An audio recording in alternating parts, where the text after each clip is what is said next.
नमस्कार, उत्तराखंड के इस खास बुलेटिन में आप सभी का स्वागत है। मैं हूं रेनू बाला आपके साथ। तो चलिए शुरुआत करते हैं उत्तराखंड की कुछ खास खबरों से। 11वें ज्योतिर्लिंग श्री केदारनाथ धाम के कपाट सोमवार को भैया दूज के अवसर पर प्रातः 8:30 बजे शीतकालीन के लिए बंद हो गए हैं। इससे पूर्व मुख्यमंत्री त्रिवेंद्र सिंह रावत एवं उत्तर प्रदेश के मुख्यमंत्री योगी आदित्यनाथ ने केदारनाथ में पूजा अर्चना की। उन्होंने इस अवसर पर उत्तर प्रदेश एवं उत्तराखंड व सभी देशवासियों के सुख, चैन, कुशलता व सुरक्षा की कामना की।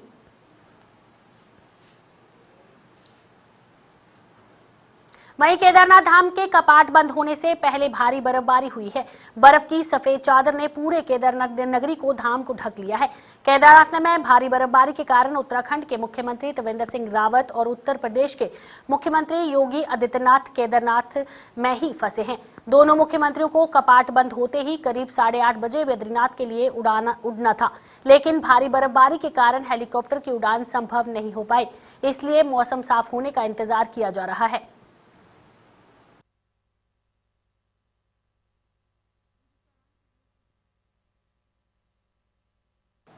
बारामूला में पाकिस्तान द्वारा किए सीज फायर के उल्लंघन के दौरान दुश्मनों से लोहा लेते हुए शहीद हुए ऋषिकेश निवासी बीएसएफ के सब इंस्पेक्टर राकेश डोभाल का आज सेना सम्मान के साथ ऋषिकेश के पूर्वानंद घाट पर अंतिम संस्कार किया गया। इस अवसर पर विधानसभा अध्यक्ष प्रेमचंद अग्रवाल ने श्रद्धा सुमन अर्पित करते हुए घोषणा की कि ऋषिकेश विधानसभा में शहीद राकेश डोभाल की स्मृति में विधायक निधि के स्मृति द्वार का निर्माण किया जाएगा, जबकि भूमि उपलब्ध होने पर शहीदों की स्मृति को चिरस्थायी रखने के लिए शहीद स्मारक का भी निर्माण किया जाएगा। विधानसभा अध्यक्ष अग्रवाल ने कहा है कि शहीद राकेश डोभाल ने अपनी शहादत देकर भारत का गौरव बढ़ाया है। विधानसभा अध्यक्ष ने कहा है कि पाकिस्तान की इस प्रकार की कायराना हरकत का जवाब निश्चित रूप से दिया जाना चाहिए।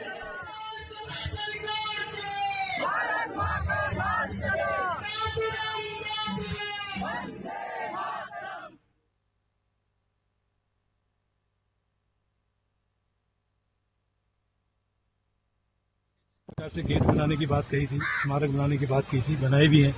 इनके लिए भी मैं कह रहा हूँ, राकेश डोभाल के लिए भी उनके परिवार से बातचीत करके, चूँकि उसकी शहादत को से हमेशा प्रेरणा मिले, चिरस्थायी उसकी याद रहे, उसके लिए उसके घर के पास या जहाँ भी वो बताएंगे एक गेट का निर्माण करेंगे और स्मारक भी बनाएंगे। उसमें जमीन उपलब्ध होगी और स्मारक का भी हम निर्माण करेंगे ताकि लोग हमेशा उस पर पुष्प अर्पित कर सकें, हमेशा उसकी याद कर सकें। ऐसा हम लोग करेंगे। सरकार अपने स्तर पे पूरी तरह से जो भी हमारे यहाँ प्रावधान है, तमाम जो सुविधाएं हैं वो देने का काम सरकार।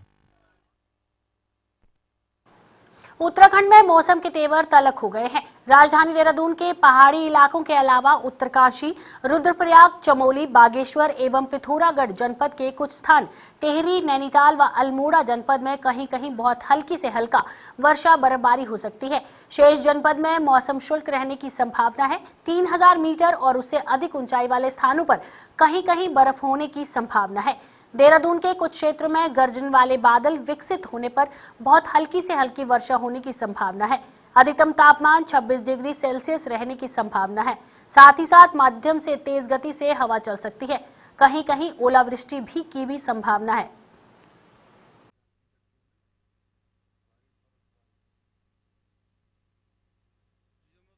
16 तारीख आज नवंबर की हो गई है, तो जैसा बोला गया था कि 15-16 में थोड़ी बारिश और स्नोफॉल की एक्टिविटी प्रदेश के कुछ हिस्सों में देखने को मिलेगी, तो वो चीज़ मिली है। पिछले 24 घंटे का अगर हम देखें तो इसमें ज़्यादातर डिस्ट्रिक्ट्स में जो है लाइट से मॉडरेट रेन मिली है। केवल जो कुमाऊं रीजन के, लोअर कुमाऊं रीजन के जो डिस्ट्रिक्ट्स हैं, नैनीताल, उधम सिंह नगर या चंपावत, अल्मोड़ा, तो इनमें एक्टिविटी कम रही, आइसोलेटेड टाइप रही। लेकिन और डिस्ट्रिक्ट्स की बात करें तो उनमें अच्छी एक्टिविटी मिली है लाइट से मॉडरेट तक की। जहाँ तक स्नोफॉल है तो 3000 मीटर और उससे अधिक ऊंचाई वाले क्षेत्रों में तो वो स्नोफॉल एक्टिविटी मिली है और अभी आज भी थोड़ी बहुत वो चल रही है। आज 16 को बात करें तो मैं यही कहूँगा कि जो अंदर के हमारे डिस्ट्रिक्ट्स है, उत्तरकाशी, चमोली, रुद्रप्रयाग, पिथौरागढ़ एंड बागेश्वर, तो इनमें तो जो है क्लाउडिंग रहेगी, लाइट रेनफॉल एक्टिविटी कुछ जगहों पे वो मिल जाएगी। और जो 3000 मीटर या उससे अधिक ऊंचाई वाले क्षेत्र हैं उनमें थोड़ी बहुत बर्फबारी भी, हल्की, बहुत हल्की बर्फबारी वो भी देखने को मिलेंगी। लेकिन जो ये सिस्टम है आज रात शाम तक जो निकल जाएगा करीब करीब जो है, और कल से जो मौसम है एकदम साफ हो जाएगा। तो कल से अगर देखेंगे तो आगे 4-5 दिन मौसम साफ है और जो तापमान है वो आप ये कह सकते हैं कि खासकर जो न्यूनतम तापमान है तो उसमें सुबह शाम जो थोड़ा जो है ठंडक जो है वो बढ़ेगी। हालांकि दिन में साफ रहेगा तो मौसम साफ रहेगा तो तापमान करीब नॉर्मल के आसपास ही रहेंगे। तो वहीं केदारनाथ और बद्रीनाथ धाम में रुक रुक कर बर्फबारी हो रही है। वहीं मैदानी इलाकों में बारिश के कारण ठंड बढ़ गई है। मौसम विभाग ने बारिश को लेकर येलो अलर्ट जारी किया है। गंगोत्री और यमुनोत्री धाम में रात में बर्फबारी हो रही है। गंगा घाटी के मुखवा, धराली, बगोरी, सुक्का गांव सहित यमुना घाटी के खरखाली घाटी चट्टान बीव गांव में बर्फ की चादर से ढक गए हैं।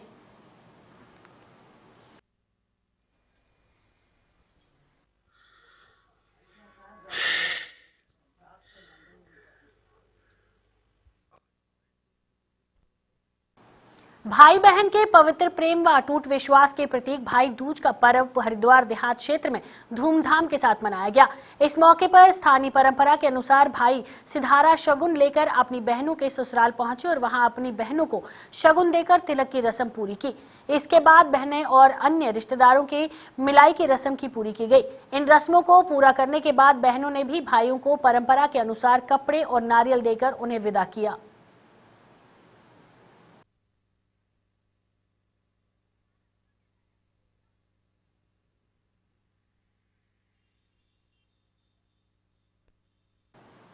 उत्तराखंड के पूर्व मुख्यमंत्री और कांग्रेस महासचिव हरीश रावत ने कैबिनेट मंत्री हरक सिंह रावत पर बड़ा हमला किया है। हरक सिंह रावत ने कुछ दिन पहले मीडिया को यह बयान दिया था कि हरीश रावत सिर्फ राजीव गांधी और इंदिरा गांधी की लहर से ही चुनाव जीते हैं और जब वर्ष 2009 में हरीश रावत हरिद्वार से लोकसभा चुनाव जीते तो तत्कालीन नेता प्रतिपक्ष के रूप में उन्होंने और प्रदेश कांग्रेस अध्यक्ष के रूप में यशपाल आर्य ने लहर बनाने का काम किया था।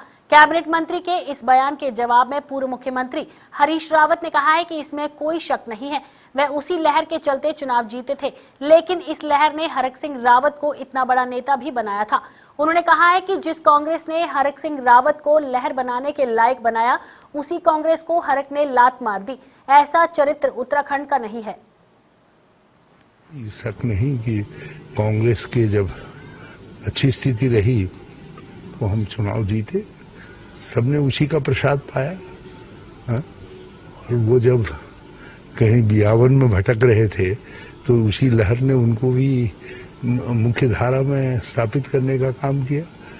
और मैं तो बिल्कुल स्वीकार करता हूँ कि उन्होंने लहर बनाई थी उसमें कांग्रेस कार्यकर्ताओं का कोई योगदान नहीं था, हम लोगों का कोई योगदान नहीं था। तो वो कहते हैं तो मैं मान लेता हूँ कि उनके जिताए से जीते। तो जिस कांग्रेस ने उनको इस लायक बनाया कि वो लहर बना सके, उसी कांग्रेस को लात मार दी। तो ये तो उत्तराखंड का चरित्र नहीं है। उत्तराखंड तो उसके साथ जो उसके लिए जरा सा भी अच्छा करता है तो उसके साथ खड़ा होता है। तो जरा उनसे पूछ लीजिए कि जिस कांग्रेस ने उनको लहर बनाने लायक बनाया, उस कांग्रेस को उन्होंने लात क्यों मार दी। लक्सर के मुरादाबाद रेलवे ट्रैक पर एक व्यक्ति की ट्रेन से कटकर मौत हो गई। आसपास के लोगों ने लक्सर कोतवाली को इसकी सूचना दी। सूचना मिलने पर पहुंचे जीआरपी के पुलिसकर्मियों ने शव को कब्जे में लेकर पोस्टमार्टम के लिए भेज दिया। पुलिस के मुताबिक मृतक की अभी शिनाख्त नहीं हो पाई है। हमें स्टेशन मास्टर लक्सर द्वारा सूचना मिली कि एक व्यक्ति रन ओवर हो गया है। ये खंबन नंबर है 1537 32 के बीच के पास।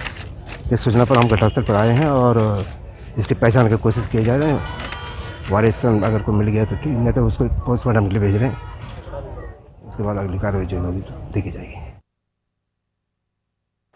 गदरपुर थाना क्षेत्र में तस्करों और पुलिस के बीच हुई फायरिंग में एक ग्रामीण घायल हो गया। ये घटना बदरपुर थाना क्षेत्र के सकेनिया चौकी के क्षेत्र के माजरा खुशालपुर कुईखेड़ी मार्ग पर पेश आई। प्राप्त जानकारी के अनुसार चौकी सकेनिया के प्रभारी प्रकाश सिंह बिष्ट ने कांस्टेबल क्षेत्र में गश्त कर रहे थे। इस दौरान सकेनिया के गाजरा खुशालपुर से कई खेड़ी मार्ग पर सामने से मोटरसाइकिल पर सवार युवक आ रहे थे। पुलिस को देखकर युवक ने भागने की कोशिश की। इस दौरान उनकी बाइक गिर गई। बाइक गिरने के बाद बाइक पर सवार इन युवकों ने पुलिस पर फायर किया और जवाबी कार्रवाई में एक ग्रामीण गोली लगने से घायल हो गया। घायल ग्रामीण को पहचान अमरजीत सिंह पुत्र कुलदीप सिंह के रूप में की गई है।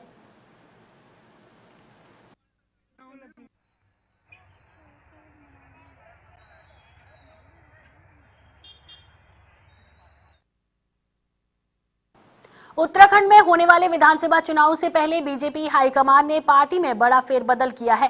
पार्टी हाईकमान ने राष्ट्रीय महासचिव और हरियाणा में राज्यसभा सांसद दुष्यंत कुमार गौतम को उत्तराखंड बीजेपी का नया प्रभारी नियुक्त किया है। वहीं राष्ट्रीय उपाध्यक्ष और उत्तर प्रदेश की धरोहरा सीट से लोकसभा सांसद रेखा वर्मा को सह प्रभारी के पद पर नियुक्त किया है। राज्य मंत्री धन सिंह रावत का कहना है कि दुष्यंत कुमार गौतम को राज्य प्रभारी जबकि सांसद रेखा वर्मा को सह प्रभारी की जिम्मेदारी मिलने से उत्तराखंड में बीजेपी को इसका काफी लाभ होगा।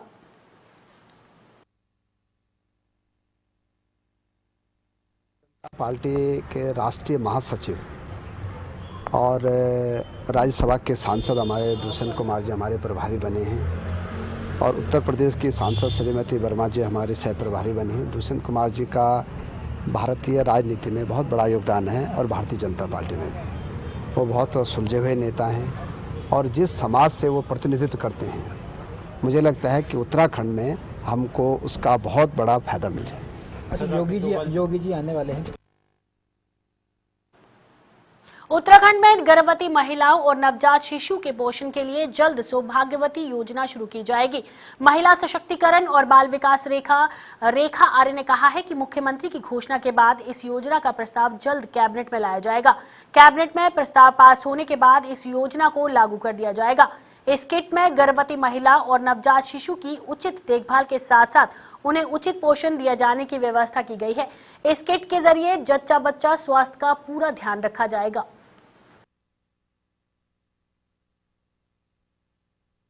मंत्री जी ने सौभाग्यवती किट योजना को महिलाओं को समर्पित, महिलाओं और बच्चों दोनों को समर्पित करते हुए ग्रीष्मकालीन राजधानी गैरसैंण में इसकी घोषणा करी है। इसका पूर्व में प्रस्ताव लगभग फाइनल स्थिति में है। यह विषय कैबिनेट में जाना है। इसकी तैयारी विभाग के द्वारा पूर्व में कर ली गई है। मैं उम्मीद करती हूं जैसे ही विभाग के सचिव और डायरेक्टर हमें मिलते हैं तो निश्चित रूप से यह विषय कैबिनेट में आके अपना मूर्त रूप लेगा, ऐसा मुझे उम्मीद है। और इस किट के माध्यम से हमारे जो जच्चा और बच्चा है दोनों के लिए एक मूलभूत आवश्यकताओं का एक संग्रह किट के रूप में किया गया है, जिसमें महिलाओं के लिए जो जच्चा है उनके लिए उसमें उनके वस्त्र से लेकर ब्लैंकेट से लेकर उनके लिए ड्राई फ्रूट से लेकर उनकी जानकारियों से लेकर व्यवस्थाएं उसमें दी गई हैं। साथ साथ में बच्चे के लिए बच्चे के वस्त्र से लेकर उसके डायपर से लेकर उसके तेल, शैम्पू, सोप और उसके वैक्सीनेशन का पूरा चार्ट इत्यादि को लेकर एक पूरा संग्रह बनाया गया है किट के रूप में, जो कि सौभाग्यवती मुख्यमंत्री सौभाग्यवती किट योजना के रूप में रूपांतरित होगा और शीघ्र जो है जच्चा और बच्चा दोनों को लाभ पहुंचाने का काम करेगा। उत्तराखंड में ठप पड़े विकास व आसमान छूती महंगाई के खिलाफ कांग्रेस आगामी दिनों में प्रदेश व्यापी बड़ा आंदोलन शुरू करने जा रही है। इसकी जानकारी प्रदेश कांग्रेस मुख्यालय में पत्रकारों को संबोधित करते हुए प्रदेश कांग्रेस कमेटी के उपाध्यक्ष सूर्यकांत धस्माना ने साझा की। उन्होंने बताया है कि प्रथम चरण में उत्तर प्रदेश कांग्रेस अध्यक्ष प्रीतम सिंह राज्य भर का सदन दौरा कर रहे हैं। दूसरे चरण में प्रदेश के प्रत्येक जनपद में इस मुद्दों को कार्यकर्ता सम्मेलन आयोजित किए जाएंगे। उसके बाद राज्य स्तरीय कार्यक्रम होंगे। धस्माना ने बताया है कि प्रदेश अध्यक्ष प्रीतम सिंह 16 नवंबर से 4 दिवसीय गढ़वाल दौरे पर जा रहे हैं। धस्माना ने कहा है कि राज्य की जनता आज त्रिवेंद्र सरकार के त्रस्त है, वह इससे छुटकारा चाहती है। इसलिए कांग्रेस अपनी जिम्मेदारी निभाते हुए इस सरकार को उखाड़ फेंकने के लिए राज्य में बड़ा जन आंदोलन शुरू करने जा रही है।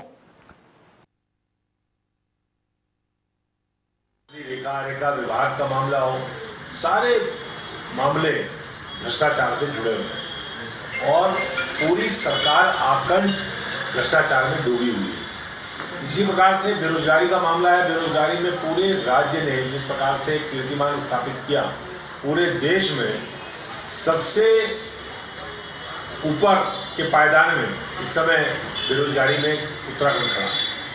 महंगाई लगातार बढ़ती जा रही है। महंगाई का कोई किसी प्रकार का नियंत्रण ये सरकार नहीं कर पा रही है। दिल्ली सरकार ने तो पहले ही हाथ खड़े कर दिए। महंगाई लगातार बढ़ती जा रही है। महिलाओं का कष्ट जो है वो दूर नहीं हो रहा है। प्रसूता बहनें हमारी सड़कों पर उनके बच्चे हो जा रहे हैं। अस्पतालों में हालत खराब है। स्वास्थ्य सेवाएं जर्जर है। 4 साल में प्रदेश सरकार पूरी तरह से हर मोर्चे पर नाकाम हो गई। इसके खिलाफ राज्य भर में कांग्रेस ने बिगुल बजाया है आंदोलन का। प्रदेश अध्यक्ष हमारे लगातार दौरा कर रहे हैं। कुमाऊं के सारे जनपदों का दौरा कर लिया। अभी वो रणसिंह नगर का दौरा करके आए थे। अब 16 तारीख से, कल से और आगामी 20 तारीख तक 4 दिवसीय दौरा प्रदेश अध्यक्ष जी का कोटद्वार से शुरू हो रहा है। उत्तराखंड के इस खास बुलेटिन में फिलहाल इतना ही। देश और दुनिया की तमाम खबरों के लिए बने रहिए JK 24/7 न्यूज के साथ।